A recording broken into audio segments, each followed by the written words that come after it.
If you all are going to judge Amanda Todd for what she did, then you sure as hell better judge me. From a baby, I was born with bipolar disorder, depression, and anxiety. It wasn't evident until I was 9, when I was raped by my cousin. Every year I would go to my grandparents' house. He would take me into the basement and violently rape me. I didn't tell anyone until I was about 16. By the age of 13, my dad abandoned my family, and I was devastated. It created a metaphorical hole in my chest where I needed a man in my life. And because I couldn't be my dad, I chose teenage boys. And because I was conditioned to mistake love and sex because of rape, I decided that it was the same.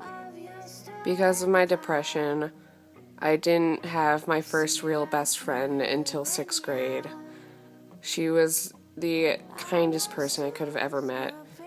But to show how much I loved her, I started having sexual relations with her. And we were best friends for a year, and this went on for a year, and we dated a couple times, but she finally got a boyfriend, and I couldn't handle it. My bipolar disorder took over, and I said terrible things to her that I would do anything to take back. But what she did was unforgivable. She told the entire school class that I was a lesbian. And to this day, I have no friends that are females at that school. I spent an entire 6 months alone of the school year because of that girl. I had no friends, and I sat at lunch alone. And I dressed in all black, and my hair was over my face because I didn't want anyone to look at me. I didn't want anyone to acknowledge me. But finally someone did. 3 people, in fact. They were friends together, and they started talking to me because we were forced to be in class together. I thought they were my friends, but apparently not. In 8th and 9th grade, they stuck with me because I was happy and cheery. But in 9th grade, when my boyfriend sexually assaulted me, I fell into major depression. And they didn't like me because of that, but they stayed with me. My second boyfriend, I pressured to have sex with me, and he wouldn't. So we broke up.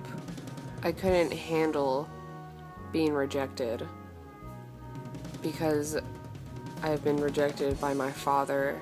I've been rejected by my friends. Well, I just couldn't handle it anymore. I just wanted to die. So I tried to kill myself. And then I was sent to a hospital. 2 weeks after I was sent to the hospital, I got out.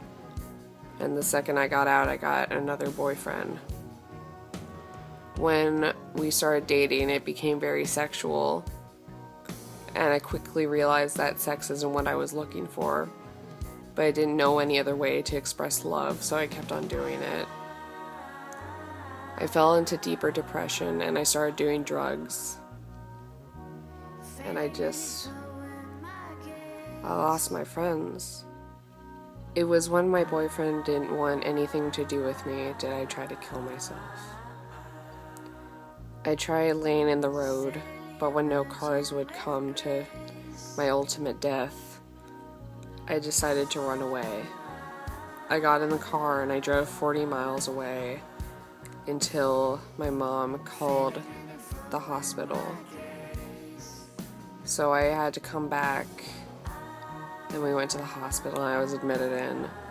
I stayed there for 2 weeks, and then I was admitted into residential treatment. I stayed there for 5 months. After my residential treatment, I came out, and my ex-boyfriend said, "Do you want to get back together?" And me being in a weak state of mind, I couldn't help but to agree. And we went out, and that caused me worse depression. Like, worse than ever. After my boyfriend and I broke up, I thought I was okay. Until I found out that while I was in residential treatment, my ex-friends told everyone that I tried to kill myself in school. So when I returned to school, I realized that no one would talk to me. Some people would talk about me very blatantly behind my back, and some people would very obviously shun me. I know that you think I'm exaggerating when I said I had no friends, but I was so alone. I literally had no one there for me. And I was so close to killing myself. And the only way to cope for me was sex, to be blatantly honest. And that dug me into the trench of depression. And I couldn't get out. So I had to switch schools. And I just feel like no one wants anything to do with me now. Because I'm new and they've already established their friendships. I don't know what to do anymore.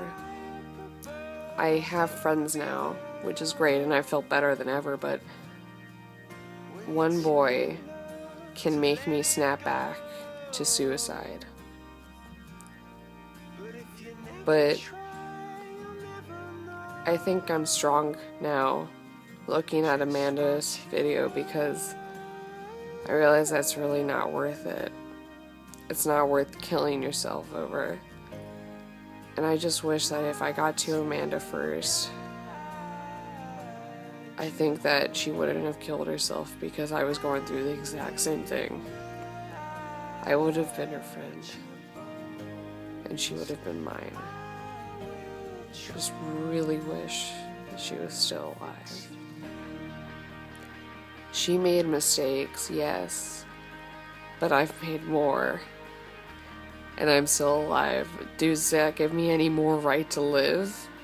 It doesn't. She was only in 10th grade, for God's sake. I can't believe that. People are cruel, but if anyone out there has any problems, I am here, because I understand. If anyone, I understand. I deeply apologize for not being able to say my name, for they think that I can be bullied at my new school as well. But I will go by anonymous, and I will help anyone that's out there. But thanks for listening.